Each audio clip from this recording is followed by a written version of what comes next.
Welcome to the Historical Romance Sampler Podcast. I'm your host, Katherine Grant, and each week I introduce you to another amazing historical romance author. My guest reads a little sample of their work, and then we move into a free-ranging interview. If you like these episodes, don't forget to subscribe to the Historical Romance Sampler wherever you listen to podcasts, and follow us on Instagram, TikTok, and YouTube. Now, let's get into this week's episode. I'm excited to be joined today by Debra Parmley. Debra is an adventurous, multi-genre author and world traveler. Published since 2008, Debra has more than 38 books in print in historical romance, contemporary romance, dystopian romance, urban fantasy romance, fairy tale romance, holiday romance, poetry, and nonfiction. A Gemini, born on June 7th and sharing a birthday with Prince, Debra loves purple, polka dots, imagining stories, and playing with words. You'll find danger, action and adventure, and romance in her stories, backed by the belief that every day we are alive is a beautiful day, which is a part of everything she does with her writing and her life. And it's a beautiful day to have you join us here on the podcast. Thank you so much, Catherine. I appreciate this. Yeah, I'm really excited to hear a little bit of the story you're going to read and talk to you more about your long and varied career. So I know you're reading for us Trapping the Butterfly. What should we know about Trapping the Butterfly? Okay, Trapping the Butterfly is the first book in my 1920s Butterflies Fly Free series. Each book is about a different heroine, and they don't have to be read in order, but it is book one, so I'm starting with book one. And this book, she is 17 turning 18 and wanting to break free. In the 1920s, there were a lot of ways that women broke free. And the follow-up book, book two, she's not young. She's a dancer and has had boyfriends. So they're kind of like Grease. Trapping the Butterfly heroine would be Sandy, and the second book would be Rizzo. So the women are very different. And what I am enjoying about this is that I can then focus on each woman, what she needs to do to be freer. And so with Bethany, she is being raised by her aunt and uncle, and they're very controlling.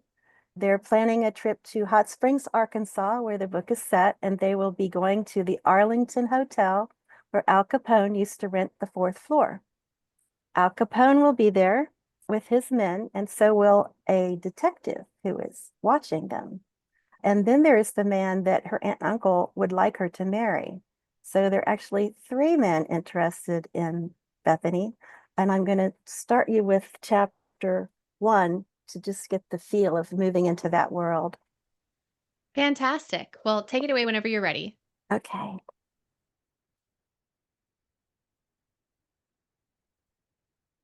So, chapter one, it's August 1926. Bethany Robinson did not need yet another lecture on being appreciative. Thank you, Aunt Margaret. She accepted the gold-trimmed white china plate her aunt handed her while clearing her throat to disguise the grumbling of her stomach. Placing the plate in front of her on the table, she waited and tried not to look at the food placed upon it. At the head of the table, Uncle James cut a large bite of chicken and popped it into his mouth without waiting for anyone. Aunt Margaret said nothing, but straightened her fork with that look upon her face, her lips puckering like a prune. She straightened the fork again, showing her blue veins and the bones beneath her thin, pale skin. Aunt Margaret was in a mood, and she obviously wasn't going to say grace. So it would be one of those kind of meals, if only Bethany could have eaten in the kitchen with Cook, as she'd been allowed to when she was younger. She glanced down at her chicken, wondering if it was safe to eat a bite or if that would draw her aunt's attention and sour mood. Perhaps it would be best to wait. The tension in the room gathered closer, and the more she could distance herself from that, the better. Her stomach rumbled again. Margaret, Uncle James said, please eat something. Her aunt, a small bird-like woman who hardly ate enough to keep a bird alive, said, I couldn't eat a bite. Such a predictable old refrain. Not a thing, Aunt Margaret sighed. You go on, dear, take it. She held out her plate to him. looking away from it as if the food offended her. "I simply can't."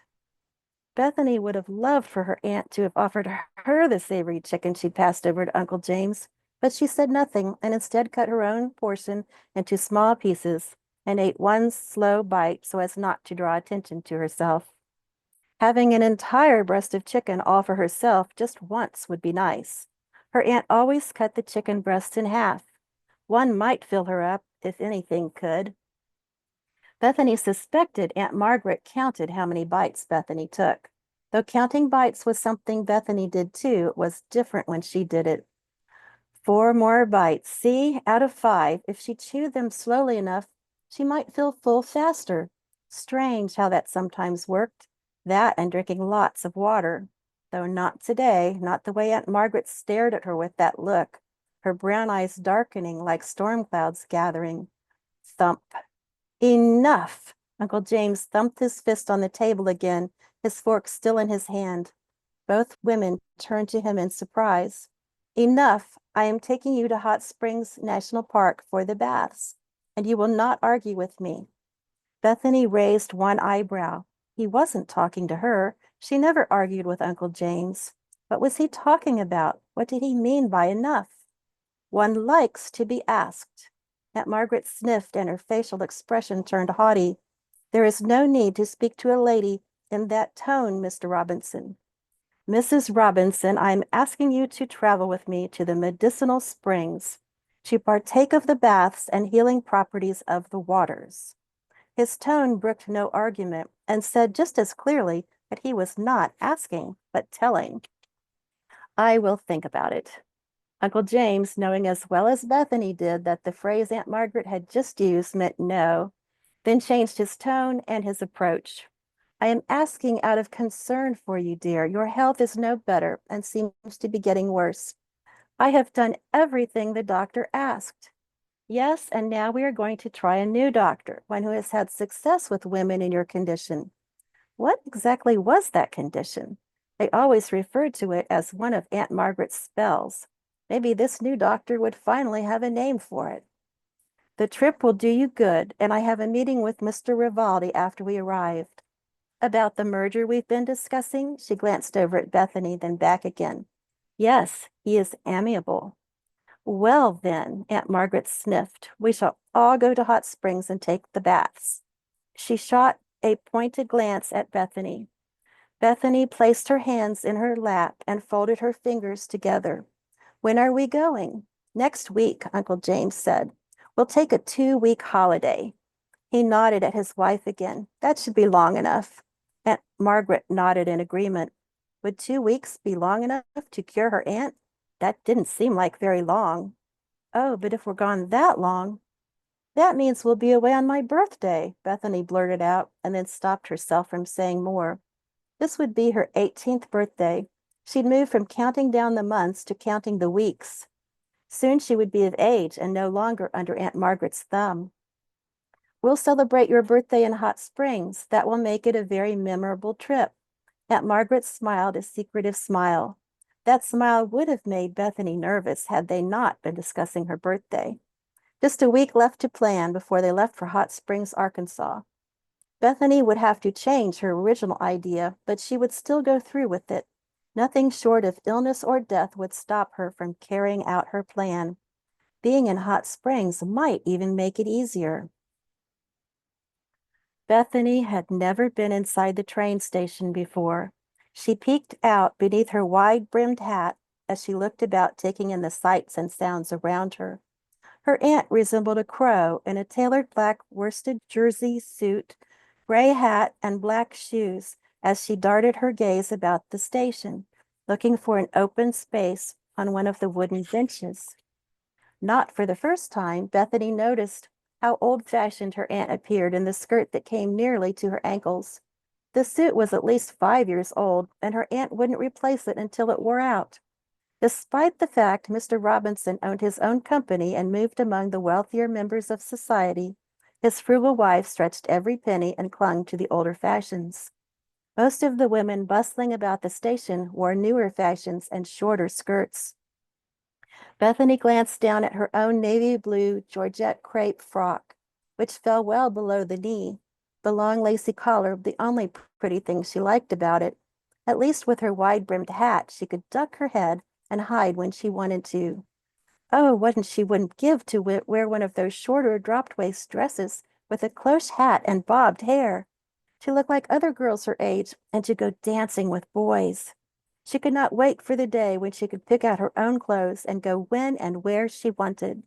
Soon she would be 18 and would be able to use her inheritance, she hoped. Uncle James had always been vague about the terms of the will and monies her parents had left behind for her. Come along, Aunt Margaret said, interrupting her thoughts. We will sit and wait for your uncle. Yes, ma'am. Bethany followed her aunt, who had noticed an open spot on one of the benches, and strode toward it, determined to claim it for her own. People moved away from her when she was in that mood and held that look upon her face. Her aunt, tiny as she was, could be a formidable woman. Soon she and Bethany sat together on a high-backed wooden bench. People bustled around the train station, many carrying newspapers and reading the headlines as they walked. Everyone else appeared to be reading the paper. Something must have happened. A long line of passengers stretched around the newspaper stand, and more joined the line as soon as it started to shorten. Whatever had happened must have been awful. Women cried, and men shook their heads and looked mournful. Bethany strained to see a newspaper held by a man nearby. The headline read, Rudolph Valentino dead, August 23rd, 1926. Sudden death at the age of 31. Oh no, he couldn't be dead. He just had an operation a week ago. His latest movie had just come out, and he'd gone to New York to promote it. He was too young to be dead, so young and handsome. How could Rudolph Valentino be dead? A tear formed in the corner of Bethany's eye. Uncle James sat down next to her, and she asked, Uncle James, are you going to buy a newspaper? What for? He frowned. Uncle James read the business news and kept up daily with Wall Street, but rarely followed stories unless they were about money or politics. To read about what happened to Rudolph Valentino. You want to read about the death of some movie star? Uncle James directed his frown at her. Well, yes, everyone is mourning him, can't you see? He must have been a drinker, Aunt Margaret said. That's what happened to wild young men who drink. Hollywood types, Uncle James said with distaste and disdain. They all drink. The women, too. It's disgraceful, Aunt Margaret nodded. Both she and Uncle James were in favor of prohibition and looked down on lawbreakers. Aunt Margaret always pointed out how all the good churches now serve grape juice in place of communion wine. No, there's nothing in that paper I wish to read. Uncle James pulled out his pocket watch to look at it, signaling the discussion was closed. Young women today, Aunt Margaret paused and let the word trail away. I simply don't understand them. The dark-haired flapper who had drawn Aunt Margaret's attention walked by, cigarette holder in hand, as if on cue to emphasize Aunt Margaret's point. Drinking, smoking, running wild. Aunt Margaret tisked, then sniffed and turned her head away from the flapper, dismissing the thin, vivacious girl who was now talking with friends. Ignoring Aunt Margaret, Bethany fingered her clutch purse. She'd saved for months to collect the money inside it, though she yearned for a newspaper. She knew that if she bought one, it meant dipping into her fund. Best not to dip into it for anything, or her plan might fail. I blame the parents, Aunt Margaret said. You are a fortunate young lady. Why, if we hadn't taken you in, who knows what might have happened to you? Yes, ma'am, thank you. The words slipped out automatically, the pattern long established from 10 years of similar conversations.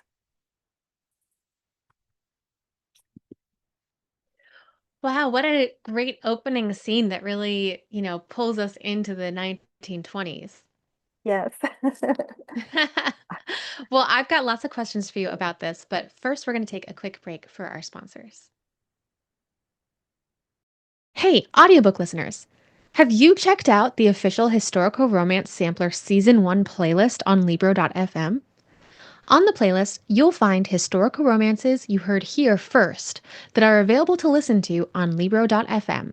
Plus, if you're not yet a Libro.fm subscriber, use code HISTORICAL to get extra credits in your first month. Head on over to the Historical Romance Sampler Linktree to learn more. I am back with Debra Parmley, who just read us a sample from chapter 1 of Trapping the Butterfly, which is available in bookstores now. And, this scene did so much to set up the setting of the 1920s and give us the feel for the fashion and the societal stuff going on with prohibition and flappers and conservatism versus, new ways of thinking. I think maybe a good place to start is just what drew you to writing a 1920s historical romance? The era has always fascinated me because there so many things changed for women. It came right on the tail of we got the vote. And then suddenly, if you wanted to cut your hair, you could. If you wanted to wear a dress that came to your knees, the corset went away. I actually have a scene in this book where she meets a flapper who convinces her to cut up her corset as she's becoming more free. So each book in the series is about the heroine becoming more free. And for Bethany, it's very much everything from what she eats to what she wears to where she goes. Everything she does has been controlled. So, like any 18-year-old who is excited to be more free, she's just wanting to grab it all. And they're going to the Arlington Hotel in Hot Springs, where it's actually part of the national park system there. You can go there and you can take the baths and you can go through the old bath houses. And the Arlington has the baths with it. And we stayed there, and I've been there a couple times. So it's fun to research it. I got to take the baths and I got to see the fourth floor. Al Capone used to rent the entire fourth floor. But it's funny when I called them I wanted to get the dates to match up because he's in the book. So I want to try to match up dates and not have him be somewhere else when they could neither confirm or deny that he had ever stayed at the Arlington Hotel. They would say not a thing. And I thought, well, they're still holding to that. Even though when Yeah. you go there, they have plaques that this is where he stayed. And they even had one of his cars in the lobby once. So Oh, wow. I was so tickled when they said that to me. They could neither confirm or deny.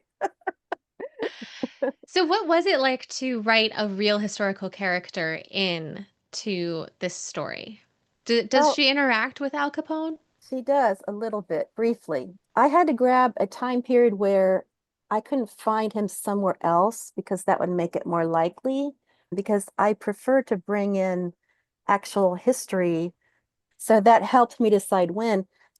It's kind of like dominoes, though, but I got these time periods and I was looking around for what was going on.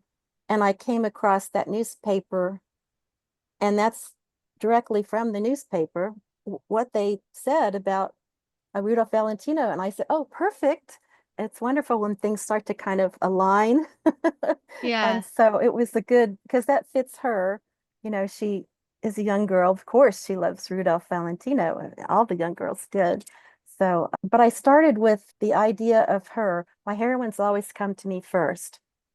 So I knew I wanted to write her story and all of the different things that she would need to do to be independent again. She's got a Hmm. long way to go. So she's torn. There are three men that are interested in her. One is one of Al Capone's guys, and he's, of course, dangerous. So there's a little pull that way. Then there's the detective, who is the good guy, and there's definitely a pull that way. And then there's the man that her aunt and uncle want her to marry, and that's the merger that's referred to. And that's the only reason Aunt Margaret is agreeing to go, is because they're going to introduce them and they want this to happen. And it's actually a control tactic because they're aware that they will not have control of her money at a certain Hmm. point. And if she's married off, then, the businesses will be connected. And so it's just another way for them to grab hold and control.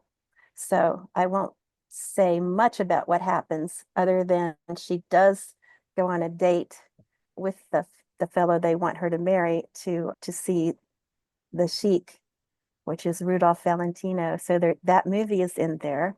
So I had Hmm. great fun finding the different things I could pull in. And you can find things on YouTube that are old black and whites.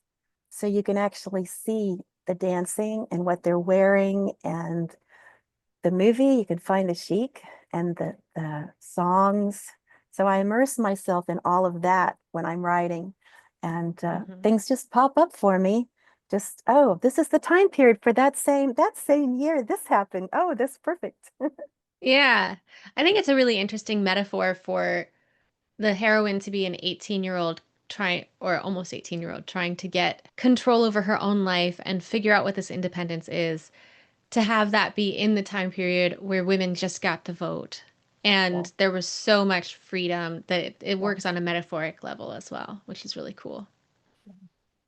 Something I love to ask authors who are multi-genre authors is, how do you know when a story should be a historical romance or a paranormal or a contemporary, or you have a holidays, you have fairy tales? So tell me more about your creative process and how you end up writing in these different subgenres. Okay. I started out writing Western historical, published through Sam Hain back in 2008, which they wanted the historical. So they didn't want anything else but the historical. Well, that's fine. But I'm a Gemini, and that doesn't work so well for me. If I only do the one thing, it slows me down to a snail's pace with writing. So I got into well, I'll write this for you and I'll write this for me, because I actually was writing faster by doing that. And I also have a habit of not staring at a blank page. I give myself a certain amount of minutes. If it's not coming to me, I will do something else. So different genres, I can jump from one to the other. There's no confusion about what's going on. Things don't carry over. And I can keep writing. And then I've relaxed enough on book A to come back to it and be like, oh, that's what I needed, instead of sitting there and wasting time. So I ended up writing for 5 small presses. The tricky thing was nobody wanted 1920s. They wouldn't even talk about it. So this first book, I had started it for me, but I didn't send it out anywhere. But now I can do what I want with it. So not only was I able to publish this first book, but I make a whole series out of it, and the freedom to do that, and then to make each book about a different flapper. I think that the 1920s is so much more than people realize. Most people Mhm. will say to me they didn't even know that Hot Springs was active in the 1920s as far as being a big time, but in Hot Springs, the mayor was crooked. And so the gangsters went there for vacation. So you didn't see it in the news because they weren't shooting each other up there. They put the guns down. They're there to relax, go to the races. And the mayor had this, you're not shooting up in my town kind of a thing. You come here to relax. And so it was their playground, and very Yeah. opulent playground. So it was a fun setting to write in, and a really fun place to go. If you ever get a chance to go to Hot Springs, Arkansas, go and take the baths. Yeah, it sounds really cool. And this is kind of a fun throwaway question, but what does it mean to you to share your birthday with Prince? Well, growing up with his music and knowing it was his birthday, I got in the habit of playing his music on my birthday. So every year I play Purple Rain, and I love the song. And watching him as an artist, though, it fits me because I'm a multi-genre artist. And at the beginning, when people were saying, write this, write the Westerns, right? And nothing against Westerns. I loved writing the Westerns, but I wanted to do more than that. And I finally owned my own creativity when I started to say, I share a birthday with Prince. And to me, it's like, would you ask Prince to only play one instrument or to only play one kind of music and expect him to do that? Well, he's going to say no. And so that's what I need to do. So as a result, I have more books out than I would have had if I'd stuck to the one that everyone's telling me to do, which is really more about marketing than about being creative, I think. That Yeah. makes a lot of sense to me. I have trouble maybe comparing my creativity to other authors or looking at other authors' careers and saying that's the kind of career I want to have. But when I hear certain musicians doing things, trying different experiments or whatever, I'm able to be like, "Oh yeah, That makes total sense for them to do that. And can I do something similar, but in the romance Yes, sphere? yes. And with writing, because I'm sure with him, it was like, let's play around with this and see what it does, because that was his creativity. I can give myself permission to do that and say, well, what if I tried writing this from this person's point of view and let's just see how it looks, because there's a difference between, doing that and experimenting and then putting a book out. You play around, Mhm. then you figure out, well, what's better? Is whose point of view is it? And I like to think of my writing more as play now. When it's time to edit it and put it out there, that's when I think about what I do with it when it's out. But the actual first drafts, that's me playing. And it's great fun. I think writing should be fun. Yeah. Oh, I love that. Well, I think it's a good time to move to our game, Love It or Leave It. Do you love it or leave it? The protagonists meet in the first 10% of the story. I love it. I love it. Yeah, All right. Love it or leave it, dual point of view narration. love it. With romance, I think we need it. Love it or leave it, third person past tense. I love reading and writing in third. I've tried writing in first and it doesn't work for me so well. So I'll probably stick with that. All right. Love it or leave it, the third act dark moment or breakup. I'm not so fond of the breakups, so I would have to lean more toward a dark moment. Of course, there's always that will they, won't they kind of thing. Even if there's not a big dramatic something, there's something that's going through it that's making them hesitate instead of jumping in with both feet right away. All right. Love it or leave it, always end with an epilogue. I've only done one. When I'm reading books, I get to that part and I'm like, okay. And I just kind of feel like, could we have had that in the last chapter somehow? I need to believe by the last chapter that the happy ever after. And I like imagining that myself. Mhm. So, and I know some readers really like epilogues, but for the ones that maybe don't want the epilogue, I just want to trust my reader to imagine, what they would have, the couple. Because, some people would imagine, oh, they have 5 kids, and then the next one will be like, no, they pursue their art and their writing and they don't have any kids. And each woman in real life is different. So I think I like letting my readers take that what direction they would like to be. Yeah. All right.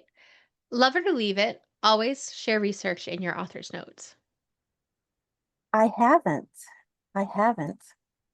I tend to only read that afterward sometimes. I don't always read it when I'm in a book. So, and a little bit of mystery is good. I will direct people to different things, though. I have a YouTube channel where I have 1920s playlist, and I'd rather do that so they can see for themselves, what am I looking at? What am I listening to and watching? Okay. And are there any other rules I didn't ask about that you like to break or play with? Hmm. Well, I broke a rule in the first book that I ever wrote because I didn't know it was a rule. So it's a Western set in 1867, and she's married with 2 kids, but her husband steals her son, takes him from Kansas to Texas. She doesn't know where they are, and her farm's being auctioned. He's gone through all her money. And then she finds out that he's a bigamist and their marriage isn't legal. Well, it's good I have that part in there because I was told you can't have a married woman fall in love with anybody else. So it was a little gray area there, but the publisher said, okay, since this is, since they're really not married and he's clearly the villain. And I didn't do that a second time though, because, well, I wasn't writing a story about a woman who just met another guy and then she's married. I didn't do that, but I think there are some rules out there that's okay to break if you do it in a good way, in a way that makes it work. Hmm. So maybe the rules or guidelines that we need to just kind of say, is this a good one or not? Yeah. Yeah, that's a great way to think about it. Yeah. Well, Deborah, thank you so much for coming on. Where can the listeners find you and your books? Oh, thank you for having me here, Catherine. This has been so much fun. DebraParmley.com is my website, and I'm on the socials. I also have a YouTube channel, Beautiful Day. You can find all of this stuff connected to my website, and I have a newsletter that goes out once a month, which is the most up-to-date ways would be my website, my newsletter, and I also have a brand new Discord. So I'm finding my Ooh. way around Discord. And I did this because I had a little bit of a problem in 2024. Facebook locked me out for 4 months. So though I have a reader group in there, I couldn't communicate with my reader group. And when I finally had an IT person help me get back in, I said, okay, I don't want this to happen again. I don't have much control over that. So having a Discord, I can always chat with my readers and they can chat with me. I don't have to worry about somebody, blocking me out because it's a server, not a social media. So if anybody's on Discord, I will send you an invitation and happily let you in. Awesome. Well, listeners, I will, as always, put Deborah's website in show notes so you can find all of those awesome resources. Thank you again. This has been really a fantastic chat. Thank you, Catherine. That's it for this week. Don't forget to subscribe to the Historical Romance Sampler wherever you listen, and follow us on Instagram, TikTok, and YouTube. Until next week, happy reading!